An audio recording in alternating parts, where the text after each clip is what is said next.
Visakhapatnam metropolitan ప్రాంతంగా వేగంగా విస్తరిస్తోంది. భోగాపురం అంతర్జాతీయ విమానాశ్రయం ఆగస్టు 1వ తేదీ నుండి అందుబాటులోకి వస్తుండటంతో విశాఖ నగరం నుంచి ప్రయాణికుల రాకపోకలు భారీగా పెరుగుతాయి.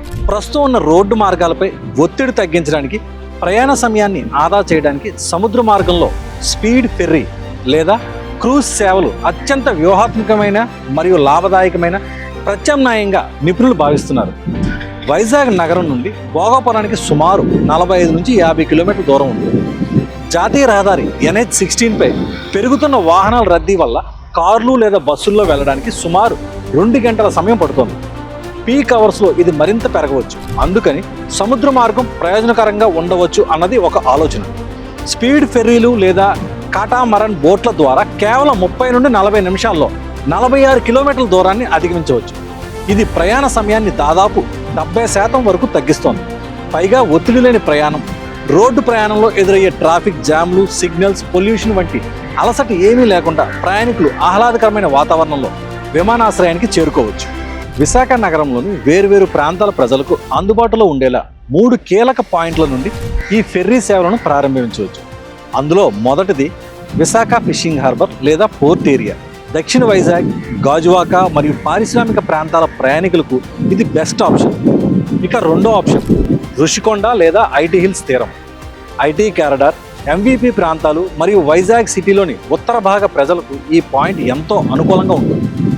ఈ విధంగా ప్రయాణించే వారికి ల్యాండింగ్ పాయింట్ భోగాపురం సమీప తీరం.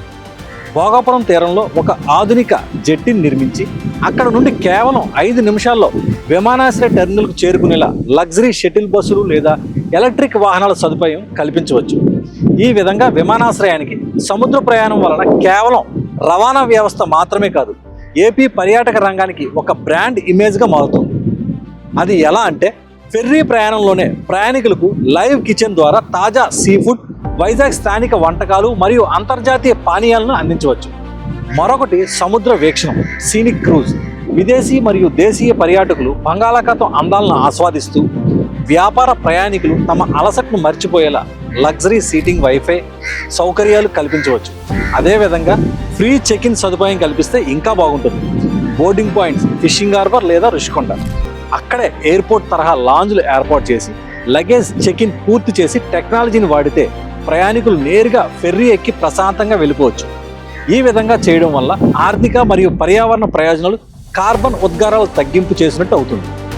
వందలాది కార్లు రోడ్లపైకి రావడం తగ్గి సముద్ర మార్గాన్ని ఎంచుకోవడం వల్ల నగరంలో కాలుష్యం గణనీయంగా తగ్గుతుంది.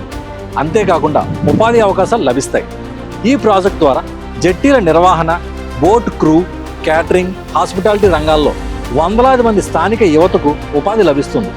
ఇంకా బ్లూ ఎకానమీకి దారితీస్తుంది. అంటే సముద్ర వనరులను సమర్థవంతంగా వాడుకుంటూ వైజాగ్ కోస్టల్ టూరిజం వృద్ధి చెందడానికి ఇది ఒక మైలురాయి అవుతుంది. భోగాపురం ఎయిర్పోర్ట్ కనెక్టివిటీపై అధ్యయనం చేసిన cider, society for integrated development and research సంస్థ తరపున అధ్యక్షుడు ప్రొఫెసర్ కేసీ రెడ్డి ఇటీవల విశాఖలో నివేదికను విడుదల చేశారు. నగరం నుంచి విమానాశ్రయానికి, అక్కడ నుంచి నగరానికి రావాలి అంటే రద్దీ ఎక్కువగా ఉంటుందన్నారు. ప్రత్యామ్నాయంగా సముద్ర మార్గాన్ని ఎంచుకుంటే మేలని ఆయన సూచించారు. భోగాపురం విమానాశ్రయానికి సమీపంలో కంచేరు, భీమిలి, మూలకొద్దు, చింతపల్లి తీరం ఉన్నాయి. సీప్లేన్ టెర్మినల్స్, ప్యాసింజర్ జెట్టీలు అభివృద్ధి చేసే ప్రతిపాదనలు ప్రభుత్వ పరిశీలనలో ఉన్నాయి.